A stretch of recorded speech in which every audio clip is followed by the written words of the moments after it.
Hello నమస్కారం welcome back to orange oven. ఈరోజు మనం 3 kg ఎగ్లెస్ చాక్లెట్ కేక్ని తయారు చేయబోతున్నాము.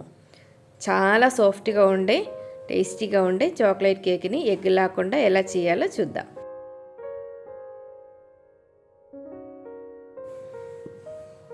ముందుగా మనం షుగర్ని పౌడర్ చేసుకొని పెట్టుకోవాలి.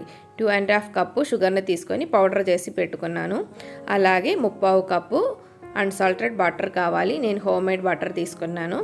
ఇది 3/4 కప్పు కార్న్ఫ్లోర్ తీసి పెట్టుకున్నాను. అలాగే 3 కప్పు మైదాపిండి 250 ml కప్పులోని అన్నీ తీసుకుంటున్నాను.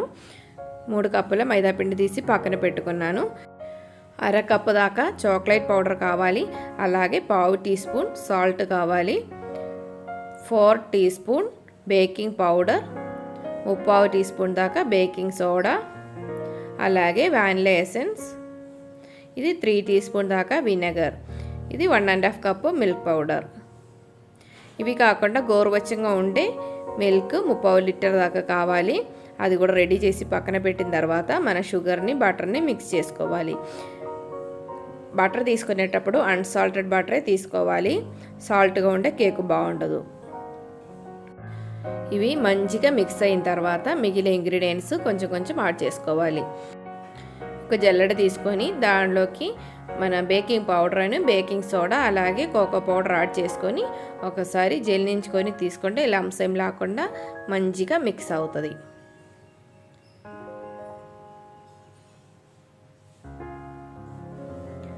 గోరువెచ్చగా ఉంటే పాలు కూడా పోసుకొని మంచిగా మిక్స్ చేసేసుకోవాలి. ఒక విస్క్ ఏదైనా తీసుకొని మిక్స్ చేసుకుంటే చాలా బాగా వస్తాయి. లేకపోతే ఫోర్క్ ఏదైనా తీసుకున్నా కూడా పర్వాలేదు. తిక్కుగా అయ్యే కొద్దీ మనం పాలు పోసకుండా మిక్స్ చేసుకోవాలి.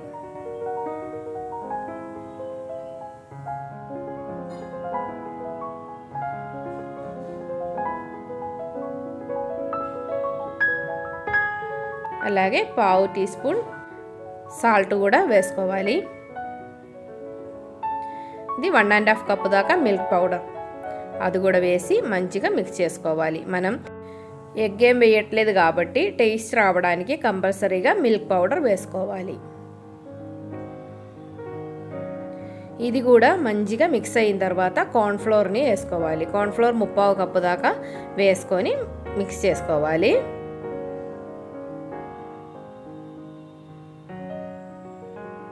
అలాగే వానిలా ఎసెన్స్ ఒక 20 ml దాకా వేసుకున్నాను. ఇది 3 కప్పుల మైదా పిండి తీసి పక్కన పెట్టాం కదా, అది కూడా మొత్తం ఒకేసారి వేయకుండా కొంచెం కొంచెం వేసుకొని మిక్స్ చేస్తూ ఉండి బాగా వస్తాయి. మనం తీసి పెట్టిన పాలు మొత్తం పోసేసుకొని కొంచెం కొంచెం వేసుకొని మిక్స్ చేస్తూ ఉండండి. మొత్తం మిక్స్ చేసిన తర్వాత మనం బేక్ చేయబోయే ముందే 3 టీ స్పూన్ వినెగర్ కూడా పోసుకొని మంచిగా మిక్స్ చేసేసుకోవాలి. నేను తీసి పెట్టిన 3/4 లీటర్ పాలు మొత్తం సరిపోయింది.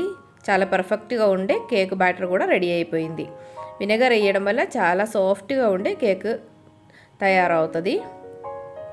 ఇది మిక్స్ చేసిన తర్వాత పక్కన పెట్టేసి నేను ఆల్రెడీ బేక్ చేయడానికి ఒక అల్యూమినియం వెస్సల్ని రెడీ చేసి పెట్టాను. దాని లోపల ఆయిల్ బ్రష్ చేసేసుకొని బటర్ పేపర్ని లైన్ చేసేసుకున్నాను. ఇప్పుడు దాని లోపలకి మన కేక్ బ్యాటర్ని పోసేసుకోవాలి.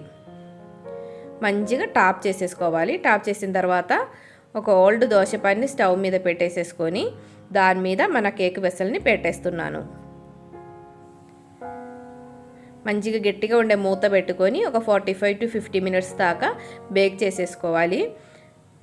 తర్వాత ఒక స్క్వేర్ పెట్టుకొని చూస్తే క్లియర్ అయింది అంటే కేక్ బేక్ అయినట్టే. తర్వాత బాగా చల్లారిన తర్వాత మనం డీమోల్డ్ చేసేసుకోవాలి. ఎగ్లెస్ కేక్ కాబట్టి చాలా సాఫ్ట్గా ఉంటుంది. చాలా ఈజీగానే డీమోల్డ్ అయింది కూడా. బటర్ పేపర్ కూడా దానికి అదే ఊడి వచ్చేసింది. కేక్ చాలా పర్ఫెక్ట్గా బేక్ అయింది. బాగా చల్లారిన తర్వాత మనం దీన్ని లేయర్స్ కట్ చేసేసుకోవాలి. మంచి హైట్ అంతా వచ్చి చాలా సాఫ్ట్గా ఉంది. ఇది లేయర్స్ కట్ చేసినప్పుడు చాలా జాగ్రత్తగానే కట్ చేసేసుకోవాలి. మనం తీసి అటు ఇటు ట్రాన్స్ఫర్ చేసేటప్పుడు ఇరిగిపోవడానికి కూడా ఛాన్స్ ఉంది. కొంచెం పెద్ద రౌండ్ కాబట్టి అంటే 12 ఇంచ్ సైజులో ఉంది కాబట్టి మనం జాగ్రత్తగా తీసేసుకోవాలి.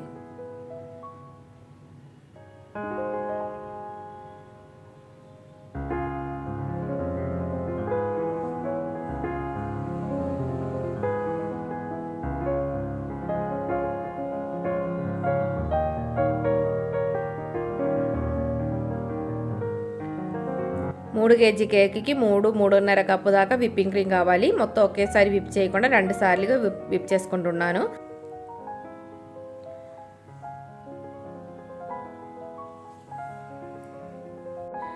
ఒక 3/4 భాగం దాకా విప్ అయిన తర్వాత 1/2 కప్పు దాకా స్వీటెడ్ కోకో పౌడర్ వేసుకొని మంచిగా విప్ చేసుకోవాలి. నేను ఒకసారి జల్లించుకొని వేసుకుంటున్నాను, లేకపోతే చిన్న చిన్న లమ్స్ మధ్యలో ఉండిపోయింది. అందుకని స్ప్రెడ్ చేసి వేసుకొని విప్ చేసుకుంటే బాగా వస్తాయి. లేకపోతే చాక్లెట్ గనాష్ చేసుకొని దీనిలో వేసుకొని విప్ చేసుకోవచ్చు, ఏదైనా బాగుంటుంది. ఇప్పుడు కొంచెం బ్రౌనిష్ కలర్లో ఉండే విప్పింగ్ క్రీమ్ చాలా థిక్గా రెడీ అయిపోయింది.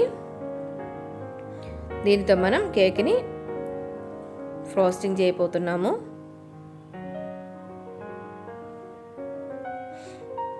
ఇది ఫ్లేవర్ కూడా చాలా బాగుంటుంది.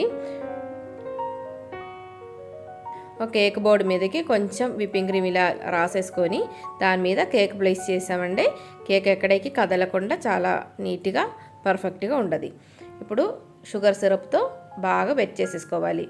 మంచిగా బాయిల్ అయిన వాటర్లో షుగరు అండ్ ఒక పించి దాకా సాల్ట్ వేసుకొని మంచిగా మిక్స్ చేసేసుకొని తీసుకోవాలి. అప్పుడు షుగర్ సిరప్ రెడీ అయిపోతుంది. షుగర్ సిరప్లో మంచిగా నానిన తర్వాత దాని మీద మనం రెడీ చేసిన విప్పింగ్ క్రీమ్ని స్ప్రెడ్ చేసేసుకోవాలి. అలాగే అన్ని లేయర్లు పెట్టేసుకోవాలి. కేక్ తీసుకునేటప్పుడు ఇరిగిపోవడానికి చాలా ఛాన్సెస్ ఉన్నాయి, అందుకని జాగ్రత్తగా తీసుకోవాలి.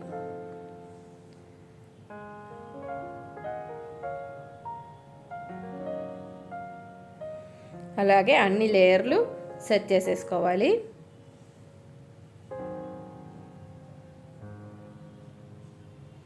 కేక్ ఇరిగిపోతుంది కాబట్టి నేను ప్లేట్లో నుంచి అలాగే పెట్టేసేస్తున్నాను. అదైతే ఈజీగా పెట్టుకోవచ్చు.